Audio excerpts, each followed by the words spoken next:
On election night, all eyes will be on the most marginal seats. One of those is Wentworth, one of the most marginal seats in the country. The Liberal Party is spending millions of dollars to try and save the seat, which the current federal member, Dave Sharma, won by fewer than 2,000 votes at the last election. And he joins me now. He'll be happy to be reminded of that, of course. Dave Sharma, thanks so much for your time. Good to see you. Now we're in the official campaign. It was actually about 2,500 votes. Okay, well, that's a very important distinction. And could those 500 votes could be the difference? Well, every vote counts. I know about that. Exactly. So how do you feel at the start of this official campaign now? I know you have been working hard in your electorate. You've been door knocking. You've been out at multiple events. Are you nervous?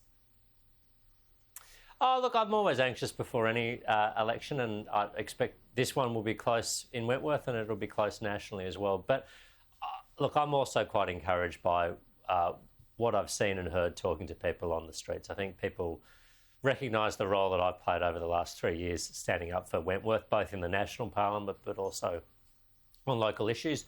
And I think they're also quite concerned about the risk of changing government, given the level of global economic and security uncertainty as well. So, I think we've certainly got a tough campaign on our hands, but I'm quite encouraged by the things I'm seeing and hearing on the ground. So Labor's essentially running dead in your seat. Allegra Spender is the climate candidate there. Is climate, in your view, still a number one issue? It's still definitely an important issue, and that's no different to 2019 or 2018 when I've contested this seat before.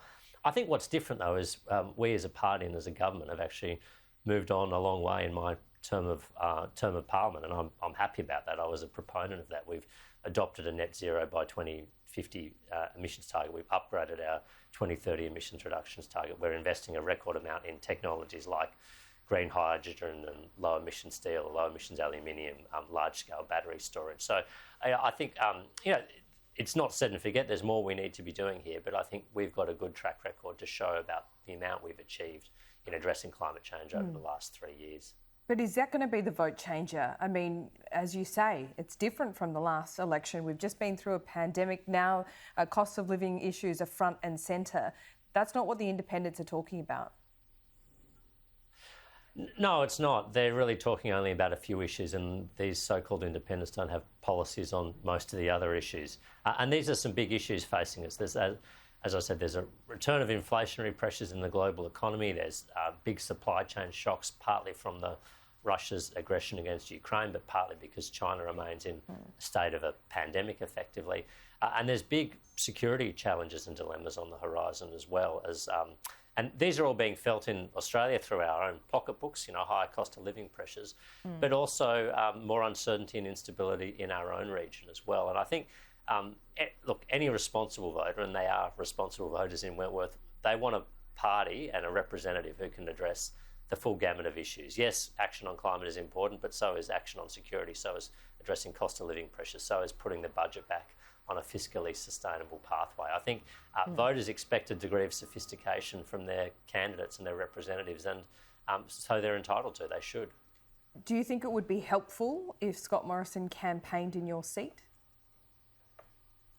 Oh, look, I'm sure he will be helpful wherever he chooses to campaign. Would he be obviously helpful there's to you, though? 151.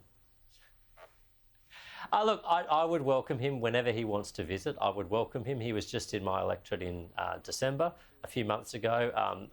I've had a number of other cabinet ministers through here. He hasn't been there since and they will always be welcome. Dave. Wow. No love. When you remember that there's 151 federal electorates across the country, Laura, and I suspect he hasn't been to many of them for quite a bit longer than that. He's got limited time, and he's also got to govern the country. But I'd just say as well, look, ultimately, yes, people are voting for a party, but they're also voting for me, and it's my name on the ballot paper here. This is who I'm putting forward. So I welcome visits by ministers and the Prime Minister for that matter too. But ultimately, I'm asking people to put their trust in me and to vote for me in order that I can represent them well again. This is ultimately how our political system works. So There is a bit of concern around his popularity in your seat. I know that, particularly, in that cohort of women that the independents are trying to peel off. So what are you telling people when they say, look, I like you, Dave, but I don't like the Prime Minister?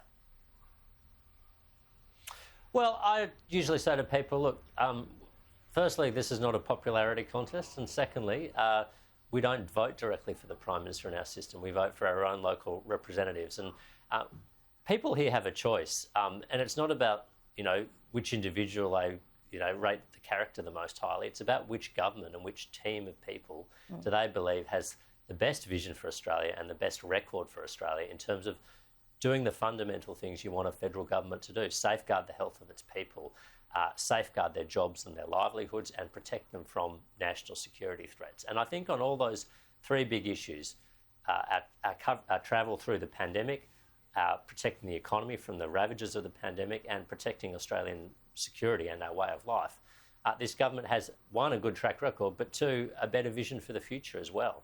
And that's ultimately what people need to decide here. Which of the two alternatives, Liberal or Labor, Scott Morrison or Anthony Albanese, do they think is better equipped and better credentialed to run the country for the next 3 years? It doesn't really matter that much, to my mind, whether people like one another or not. We're not saying let's all go on a camping trip together. We're saying, who do you want to trust to run the government? Well, people may well just hold their nose and do that. Are you telling people that, he's not the future of the party, essentially? Sorry, what was that, Laura? Are you telling people essentially he's not the future of the party? Vote for him, but, there might be another leader at the next election. No, I'm telling people that if they vote for me as the Liberal, I will support Scott Morrison as the Prime Minister if elected to Parliament, if we have a majority. That's pretty crystal clear. I guess the contrast here with the Climate 200 independents is they're not saying who they would support to become Prime Minister in the event of a hung Parliament and which major party they would support to form government. I'm very clear with my own electors that if I'm re-elected, I'll be supporting the Liberals to form government, and Scott Morrison is our candidate for Prime Minister. Okay, crystal clear. Dave Sharma will be speaking to you a lot over the next 40 days. Good luck. Thanks so much. Thanks so much, Laura.